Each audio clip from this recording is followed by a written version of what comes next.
19-year-old USC student is under arrest tonight, being held on suspicion of murder after police say he stabbed a homeless man to death on the university's Greek Row. A sign that reads "Justice for Ivan" now hangs outside of that fraternity house. Now, important to note before we go that Gallegos is being held on a $2 million bail. Wielding the knife, who police say killed the homeless man, is 19-year-old Ivan Gallegos. Ivan Gallegos. Ivan Gallegos. Ivan Gallegos. It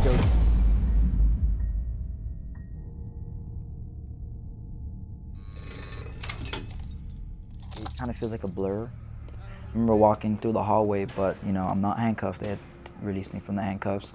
I'm not chained, nothing, and I'm just kind of thinking like, oh, this is kind of weird. Like, not even a security officer is escorting me. So I walked to the end of the hallway and I opened the door, and it's to like the outside.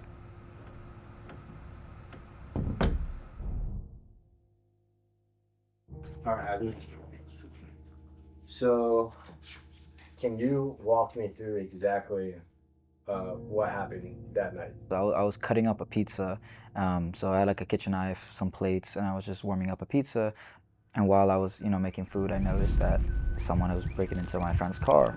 And so I just walked out with two friends, and then they had already called the police before we had left to explain, someone broke into the car. But I noticed this guy I kind of assumed he wasn't mentally stable, or he was under the influence or something like that. I wanted to help him, so I go to the car, it's locked, and I'm knocking on the window trying to make conversation with him, and I'm trying to tell him like, are you okay? Like, this isn't your car, like, and he's not really making eye contact with me. It's like he's looking through me, kind of looking around, twitching his head. He keeps on like moving his hands around the car, trying to feel everything, and he keeps on telling me like, this is my car, this is my car. And I'm trying to make conversation with him. He's not answering any of my questions. He just keeps on saying this is his car. And he opens the car door slightly, and he announces he has a gun. So my two friends that were kind of in the distance backed off. I was right there, between that little opening he had made, trying to just kind of talk with him. And he keeps on saying he has a gun. He says it about 2 or 3 times, and he's not making sense. He's kind of moving his arms around and stuff, and he starts reaching, or he does the motion of reaching for a weapon. And at that moment, my heart dropped, and I felt instant fear. I still had the plate and like the knife in my hand from like making the pizza. It was a kitchen knife, and I reacted, and I had stabbed him, unfortunately. And I realized what I had did, and I helped him out of the car, and he didn't want my help. He was telling me, no, I'm good, I'm good. As soon as he starts walking away, I run back inside the house, because I'm still thinking he has a gun. So I'm thinking he's gonna spin back or something, And I didn't see him after that. He walked away. You ended up going to jail. Yeah. But the charges were completely dropped. The DA chose not to prosecute, but you still killed a man. Do you think that killers should be able to go to USC? That's a difficult question to answer. I don't condone any type of killing. Don't condone taking the life of somebody. In my case, it was self-defense in terms of I didn't have the malintent to do that. Tried helping him out. He walked away, and I didn't see him lose his actual life. So I didn't know that had happened until I was already locked up. And I remember coming back onto campus. I isolated a lot. I remember being in class, first day of class, and these like 2 girls behind me. I don't know if they were trying to whisper, but they didn't whisper very well. Kind of, said out loud, like, oh my gosh, like that's the guy that, killed the other guy. Like, oh my gosh, he was all over the news. I remember hearing that and walking out instantly. There was this particular club that they had like a whole meeting, all of E-Board, determining whether they felt safe that I was in the club. And like reading that email, I kind of realized like, oh, okay, like a lot of people are gonna feel unsafe around me or uncomfortable. I would like to be treated as if the incident doesn't define me. I get it's a part of my life. I can't run away from it. I can't force people to not look at me that way or not associate me with that incident. All I ask for is I hope you don't define me as that. I have more to life than that incident. As part of your grieving progress, been trying to get to know the Xavier, I'm gonna say his name, Xavier. Can you talk a little bit about that? Yeah, no, definitely. It took me a while to like even build up the courage to want to like look him up or try to find out more. The only one thing I did remember wanting to know any information about him, because this question had been killing my mental state while I was in jail, and I wasn't able to speak to my mom until I believe the third, fourth day or something like that.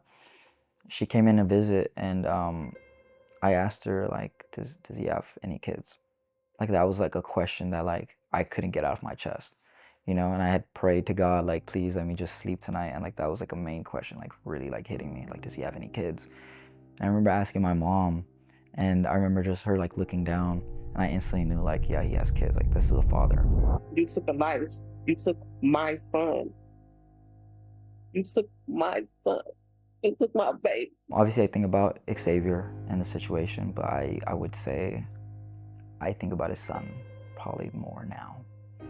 And we share a lot of things in common, him and his son. I don't know his son at all, but in terms of, I understand having to lose a father, and this is actually something that I've never told anybody, so you guys are actually like the first people to hear this.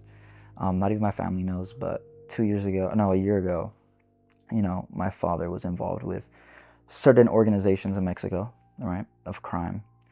And I remember getting phone calls that they were going to threaten his life in terms of money for stuff, he was involved with. And I remember being in the phone call when they had taken his life. And I was in the middle of a community event surrounded by my USC peers. And I had to just kind of turn off the phone and pretend like that didn't happen.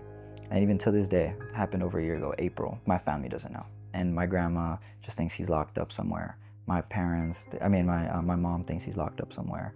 My siblings don't know any idea, and I'm the only one that kind of knows that, he got his life taken away from him.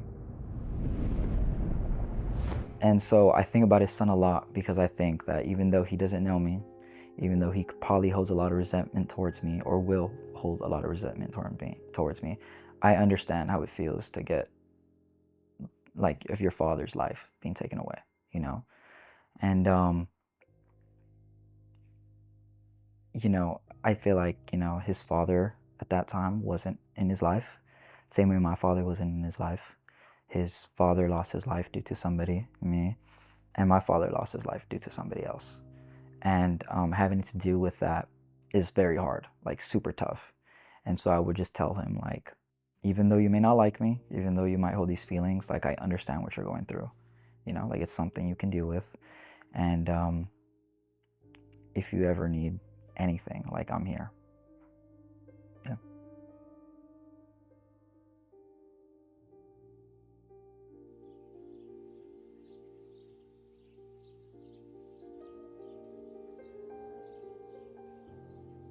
I remember that day I came out, Peso Pluma dropped his new album, Exodus.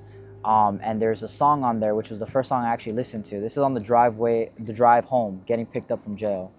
A song that's called 14:14. That's after the Bible verse, Exodus 14:14, which talks about God will forgive. All right, it talks about this forgiveness. So hearing that out, the second I'm out of jail, like it made me cry, Someone had told me, Ivan, you understand this and you tell everybody God forgives everybody, so why don't you think God will forgive you? And honestly, I think I'm still struggling with that. There have been moments where I have felt free from this guilt and whatever this situation, whenever it comes into my head. Like there's been times where I felt free from this, and it comes back, But having those little moments gives me hope that one day, hopefully, I will actually feel free from all this. The best moments that I've had ever since I've gotten out was literally in the simplest moments, sitting out here, looking into the field with no anxiety, no stress, no thoughts in my head, and just being able to just breathe. That's where I feel the freest. It's definitely been a long road. It's a difficult process, to fathom how to forgive myself, because at the end of the day, my actions can't be undone.